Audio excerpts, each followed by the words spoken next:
আসসালামু আলাইকুম এভরিওয়ান। আমি ফোরলেক্স হোম বাংলা থেকে ইসরাত জাহান নাদিয়া বলছি।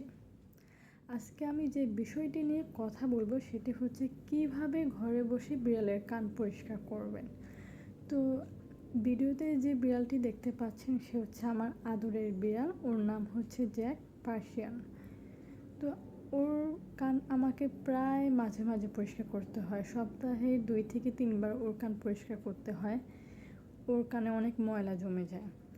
তো আমি ওর কান পরিষ্কার করার জন্য হচ্ছে কটন বাড ব্যবহার করি, তারপর টিস্যু ব্যবহার করি। এখন হচ্ছে টিস্যু দিয়ে আপনি খুব সহজে হচ্ছে বিড়ালের কান পরিষ্কার করতে পারবেন, যেহেতু ওদের কান অনেক সেন্সিটিভ হয়, বাহিরের যে অংশটা ভিতরের যে অংশটা, এই কারণে আপনাকে খুব আলতো করে টিস্যু দিয়ে ওদের কান হচ্ছে আস্তে আস্তে বাহিরের জায়গাটা আগে পরিষ্কার করবেন, পরে হচ্ছে ভিতরের জায়গাটা পরিষ্কার করবেন।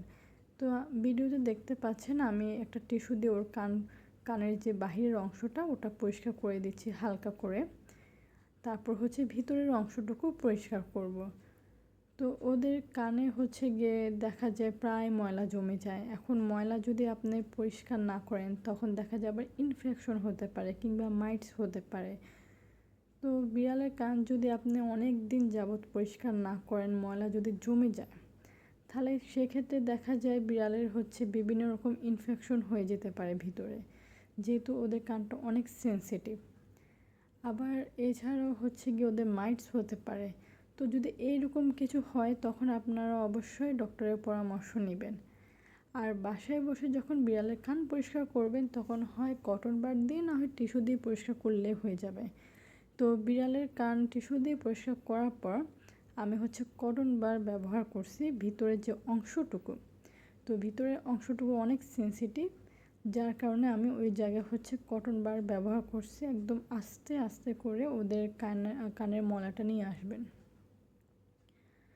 যেন ওরা আবার ব্যথাও না পায়। দেখা যায় বিড়াল অনেক সময় বিরক্ত হয়ে যায় বা অনেক সময় হচ্ছে কামড়াকামড়ি করতে চায়।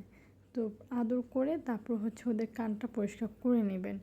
সপ্তাহে মিনিমাম 2 বার কিংবা 1 বার কান পরিষ্কার করা দরকার, না হয় দেখা যায় বিড়ালের ইনফেকশন হয়ে যেতে পারে। আর বিড়ালের কানে অনেক ময়লা জমলে দেখবেন ওরা হচ্ছে পা দিয়ে বা হাত দিয়ে হচ্ছে কানের অংশটুকু চুলকাতে চায় বারবার।